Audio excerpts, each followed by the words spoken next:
Welcome to Poker Market, making poker more efficient. Hello Poker Market, this is RegiTime and I'm making a 25 no limit full ring Zoom video today for you all, and there's a few reasons for why I'm doing this. It's not necessarily meant to be a 25 and an instructional video, although there will obviously be some benefits of that within the video.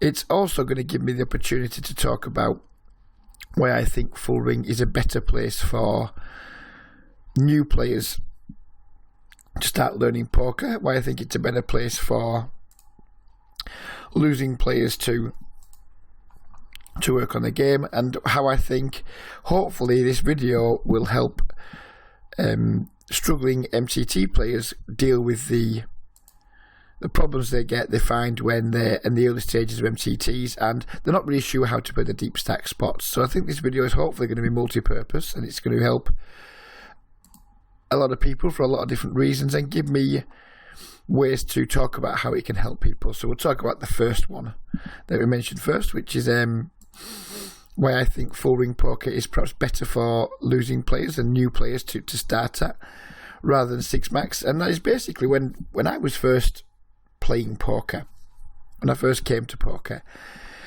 it was pretty commonly accepted that the way into the games was kind of start by playing like really small stakes sit and goes, you know, where the money's completely irrelevant, like the smallest sit and goes you could find, just to get used to like the mechanics of the game.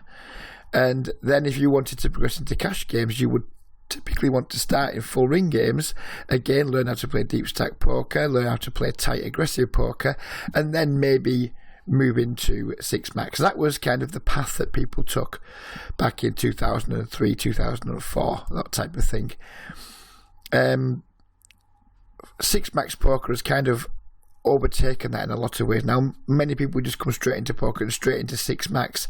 I think that's a mistake if you're a new player trying to dive straight into tough, aggressive six max games. Now you're setting yourself a really difficult task right from the start. I'm not saying you want to be a full ring player forever. Maybe some guys do want to be a full ring player forever. Maybe some guys watching this video haven't even considered playing full ring poker because they think it's too tight, too nitty, too boring. All those reasons why people don't play it. But it is an excellent grounding. It's an excellent, you can get a really good grounding by starting out playing no limit poker, because the things it teaches you to do, it teaches you to be tight. It teaches you how to play post flop from quite a tight range of hands, so therefore you're not going to be put in absolutely loads of spots where you don't have very much. It's just really good practice in my opinion for new players. If you're like a long-term winning six max hold'em player, you shouldn't really be watching my videos anyway, because all of my videos are always aimed at recreational players and like long-term losing players. So this doesn't really apply to you now. But if you are a long-term losing player or a new player or a recreational player that's never really made poker pay but would like to, I would strongly urge you to consider giving your game a workout at the full ring tables at whichever site you play at, because I think you can get a hell of a lot from it. Similarly, if you're a multi-table tournament player who frequently just like finds it hard in the early stages of tournaments, you're not used to playing turns and rivers very often, because most of the time in tournaments you're not playing turns and rivers because you're starting from a base of 20 to 30 big blinds, and most of your big decisions are made either pre-flop or on the flop. It's very rare you get to a turn and a river with 40 blinds in the pot with like 80 blinds still behind to play for. So hopefully we'll get some spots where we can discuss that too.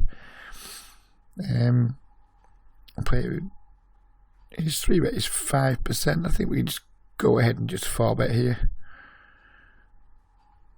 And just get it in. He just folds. So yeah, that's how I think we can help multi-table tournament players, because many MTT players, or when you see people posting MTT hands, you so often see them posting about, should I shove or fold here? Should I 3-bet or call?